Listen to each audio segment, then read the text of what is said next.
Hello, hello, hello. I got to get used to that, Hannah, but it's 2026 and welcome back, everybody. You know what? I have missed this. The last 2 weeks, because of the holidays, Christmas and the New Year's, we took off from this webinar. And I have to admit, I missed it. I felt like I was not doing our job, and that's educating everyone on how you buy globally. But I am so excited that today we have brought this back because we've got a lot to bring to the table this year in 2026. 2026 is going to be where Airdomo becomes a household name. Hey, everyone, I'm Stephanie Gills, and I'm the co-founder of Airdomo. And today we've got Hannah Maverick here with me today. She's always my partner in crime on this. And we're going to talk about how we're buying abroad, but also the budget pitfalls. What are buyers missing? We always underestimate stuff, right, Hannah? Yeah, exactly. Hello everyone. I'm so happy that we're back. And I'm happy we're back with such an important topic because this one directly protects buyers, right? We see people fall in love with a property and run the numbers, and then they realize that the ongoing costs and the fees and the taxes completely change the picture. We've seen it so many times. So today we're going to break down the most common hidden costs of buying abroad and how the buyers can actually plan realistically from day one. So why don't we jump in? Starting with the obvious, why buyers underestimate costs. What happens? What's the root of that problem? Why do they so often underestimate the real cost of buying overseas?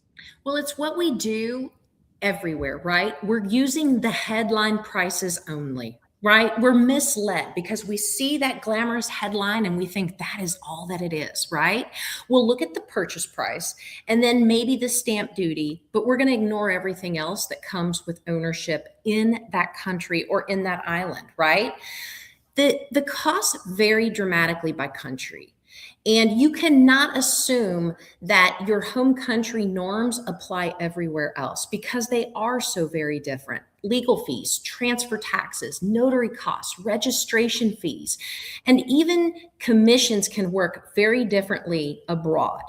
Even the way that you can even become an owner works very differently. You have to be approved in order to be a landowner, right? And so you cannot think about what it is you're doing here or wherever your home country is. I've had multiple times through LinkedIn, through social media, people reach out to us because they find out about Airdomo a little too late. They see us on these webinars and they'll message me and say, Stephanie, I already have a deposit on a condo or on a house. I haven't done any other due diligence because it's under construction. And I'm like, wait a minute, you haven't applied for ownership? You haven't done this piece? You can't do that. There is a step-by-step process here, and you can't take that for granted, and you can't look at that headline price only. That's for sure. And that's usually where that great deal can quietly turn into a frustrating one, and even clients end up dropping it. But let's take it one by one. So, what about closing costs? What are the legal and transaction expenses that buyers often forget to factor in? This is a big one, okay? Depending on the country, closing costs can range from 5% to well over 15% of a purchase price. And that's going to vary, right? Because taxes, transfer taxes. Some of these countries don't have yearly property taxes. They charge them all up front one time. And that's why you'll see that over 15%. It seems high, but you'll never pay them again. But you've got to budget for that, right? You can't go out with 2.5 million US dollars and only spend 2.5 million US dollars. You really need to have that extra money because you cannot overlook your notary fees, your title registrations, that transfer tax or stamp tax, some of the countries call them, and legal representation. We've got to make sure that we are doing that document certification the way that that country wants it to take place. And a lot of times that's going to require local legal, which we're going to make sure that we're working through with our partnerships. And then you're also going to have bank and escrow fees because the money has to translate. The money's got to get from point A to point B, and it's got to be protected as well. Okay. Now, in some markets, buyers will also pay the commission, and that Yeah. surprises some people. because they might think in their area that the seller would pay the commission. But that's not always the case. And so that's another way that you need to be, thinking about that country specific, culture and how things are handled. But that's what we're here for. We know those things in house. And that's why we're taking that heavy lift away from you so that all you have to focus on is where you want to plant your body. Exactly. And I do also want to say sometimes people are like, oh, it's 4, 5, 6, 7%. That's not a lot. When you think about it on a seven-figure purchase, that makes a big difference. Yeah. And sometimes people don't think about that. And then the next one is the ongoing ownership costs. So once the purchase is done, what ongoing costs catch buyers off guard usually? Well, this is going to be specific, right? Because, if you're paying $50 a week for your grass to be mowed at home, that doesn't mean that that's what's going to happen in the place that you're buying, right? And so we need to have that due diligence done because you need to know, are there annual property taxes, right? Is there an HOA or building management fees that you must pay? What does the insurance look like? Right? And how does that happen? Is it hurricane? Can you insure for hurricanes? That's a big one, right? Maintenance and repairs. What does maintenance generally look like, especially on that island with labor and the availability? Okay. And then utilities and services, which you should be able to obtain by, asking the current owner. And then also security and concierge fees. A lot of the luxury developments or the branded residents that you hear us talk about, they have, the concierge right there on site. They have the personal chefs. They have all these benefits, but that comes along with gratuities and it comes along with some other fees for staffing and amenities and upkeeps and things like that that you need to consider as well. Exactly. I think every buyer should ask themselves, what does this property cost me every year, even if I don't use it? Because Yeah. that question alone changes how people evaluate a deal. Absolutely. Moving on to rental related costs as well. For buyers that are planning to rent their property, what costs do they tend to underestimate? Well, rental income is great, but it's not always 100% profit. And that's okay too. I have a lot of clients they're not worried so much about making profit on the rental income. They just want the rental income to pay for the property, right? So, Yeah. you can find both and you can also find profitable rentals, obviously. But, common rental costs, property management fees. You have to have a property manager. Don't think you're going to manage this property from afar. It's never going to work, right? Cleaning and turnover costs. Those are things you can pass on to a renter, but you also need to go ahead and budget for those just because if the property sits vacant for a bit, you're going to need to send some people in. Just vacant homes collect things, right? Marketing and Mhm. platform fees. You're going to need to advertise it, get it on the different platforms for rent to make sure people know. And then also, you're going to have to budget for repairs because even if your guests are perfect, there's going to be normal wear and tear, and it's not going to last forever. You're going to have to, do furniture replacement over time. And then, of course, you've got to look at the fact of, the local taxes on rentals. Is there one? Is there a hotel tax that they make you pay? Is there tourist levies that you have to pay? And so in some countries, rental income is taxed locally. So you have to, take that into consideration as well too. Exactly. And I think the smartest buyers run net numbers, not Yeah. really the gross income projections. And those net numbers are usually very different from what people expect. But going into a big one, taxes and cross-border costs, these always confuse buyers. What should they be thinking about here? Well, this is what everybody misunderstands, okay? It's Mhm. the biggest one that you misunderstand when you're buying abroad, okay? But buyers have got to look at property and municipal taxes. Do they exist? Are they yearly? Are they upfront? How are they assessed? Does that property get assessed yearly or does it ever get assessed again, right? Is there those rental income taxes? We just talked about that. Is there capital gain taxes on resale, right? Do you have to hold the property so long before that tax is assessed, right? Or maybe that tax is waived. Is there withholding taxes? And is there an inheritance Hmm. tax or a succession rule if you've bought this property to be what I call a legacy property and you will it down to your family and your heirs once you pass? So, you've got to understand also, how is your home country taxing your foreign property or income? Just because your property, let's say my property's in Turks and Caicos, I still have to put that property and disclose to the United States that I have that property in Turks and Caicos. I may not pay any additional taxes on it here, but I have to disclose it. And I may or may not pay taxes in Turks and Caicos depending on, what the situation is and what I'm doing with that. So what you don't want to have happen is after the fact that you didn't do any of this and then you end up being taxed twice, or you get in trouble for non-disclosure, or you don't plan on these taxes, you don't budget for these taxes, and then it eats up all your profit, and then there was absolutely no money there to be made and it was all pointless, right? Yeah, and that's where exactly proper advice upfront really pays off. And this is what we always say to our buyers. Um, Moving into also a one that comes with a big warning sign, country specific costs and traps.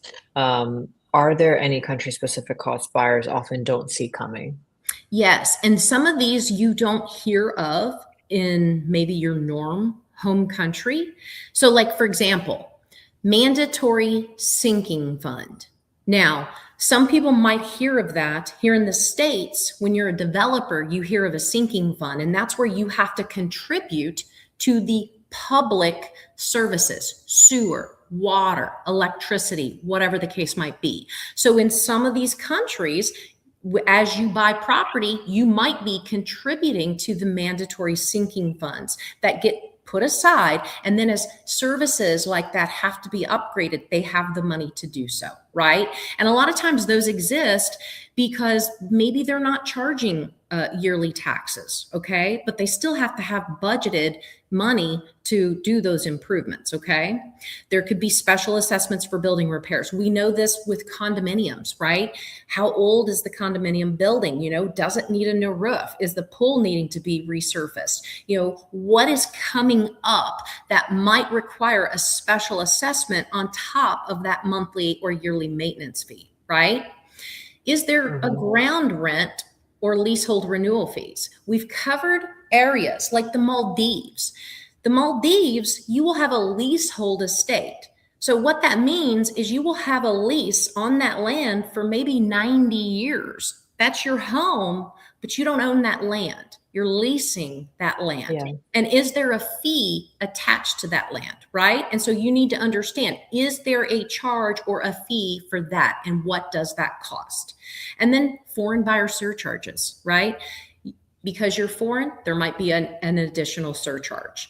And then infrastructure and development levies. That also goes back to that mandatory sinking fund. If the town, the city, the country is putting in additional infrastructure for a new construction development or improvements, then they might be assessing each and every unit or villa that's in that to contribute toward that too. And that's okay, but you just need to ask these questions, because here's the thing. We have rules in the United States, and it's called seller's disclosure. Okay. It's a form, it's federally regulated and it's state regulated on the local scale. It's something we're very familiar with, and it's something that must be required in a residential transaction, not elsewhere. It's not elsewhere. So if you don't ask, they don't tell. So it's very important that Yeah, you ask. exactly. And those And I are the don't mean to details scare people. I that just get mean missed. you got to think about it, right? No, absolutely. That's why we're talking about it. Mhm. Now, very important how we budget properly. And I know you have a rule for this. How should buyers actually budget to avoid these pitfalls? Okay, people argue with me on this. And I'm a conservative person because I like to have money left over. Okay. I want to over budget just because I don't ever want to be standing there. And this is what I always say, you all can laugh, but I don't ever want to be standing there with my pants down. Okay. That's my whole saying. All right. So I would recommend adding 10 to 20% on top of the purchase price as a buffer, depending on the country. That's why that range 10 to 20%. Okay. Now, I have people all the time, you're nuts, Stephanie. No, I'm not. I promise you I'm not. And you're going to love me for it because everybody loves the surprise at the end of the year when you have money left over. And then you're going to send me a very nice gift because you have money left over. Right, Hannah? I love that. Absolutely. I mean, look, here's the thing. You've got to have your acquisition costs, right? The cost of the property. You've got to have your annual ownership. What's it cost to own that property? And then if you have any income that's coming in, you can count it, but my rule is don't, in a way, because what if it doesn't rent? I assume the worst so that I'm always standing there with my pants on. Exactly. And if the deal still makes sense after all of this, then it's probably a solid purchase. That's right. I mean, that framework alone prevents most buyers from regretting it. So to close this out, how do we actually help the buyers avoid surprises? Why don't you tell us about that? This is my favorite. We make sure your pants stay up the entire time and your butt is never showing, right? Because we're focusing on transparency. We're going to make sure that there's nothing hidden from you because we do the clear breakdowns of the total cost. We make sure that we know the country specific guidance, that we vetted the legal, that we understand the taxes, that we know the realistic rental assumptions, because somebody that's representing the property is all obviously going to make it sound better than it is, right? We're going to give you the realistic numbers. We're not going to sugarcoat this, okay? Our goal is that you know exactly what you are signing up for before you ever commit. That's what builds confidence. That's what makes Airdomo special. And that's what I have spent the last several years doing behind the scenes. And now we're bringing it to everyone because it's so important. As you know, this world is not as big as we think it is. And it is so amazing to be able to invest and buy properties in all these different places and to really live the life that you want to live. You know, you don't have to buy the apartment building down the street when you can own a phenomenal island home or, a ski lodge or whatever the case might be in some glamorous place. Right, Hannah? Exactly. This is what I'm talking about. So thank you, Stephanie. This was actually incredibly valuable. And I know a lot of our audience really likes these kinds of episodes where they get to hear your tips and tricks. So for everyone who's watching, if you're considering buying abroad and you really want that clear picture of all the costs involved, you can either book a complimentary call on Airdomo, you can explore our vetted properties, and reach out to us for personalized guidance. Thank you all for joining us, and we'll see you in the next session. Thanks, everyone. See you next week.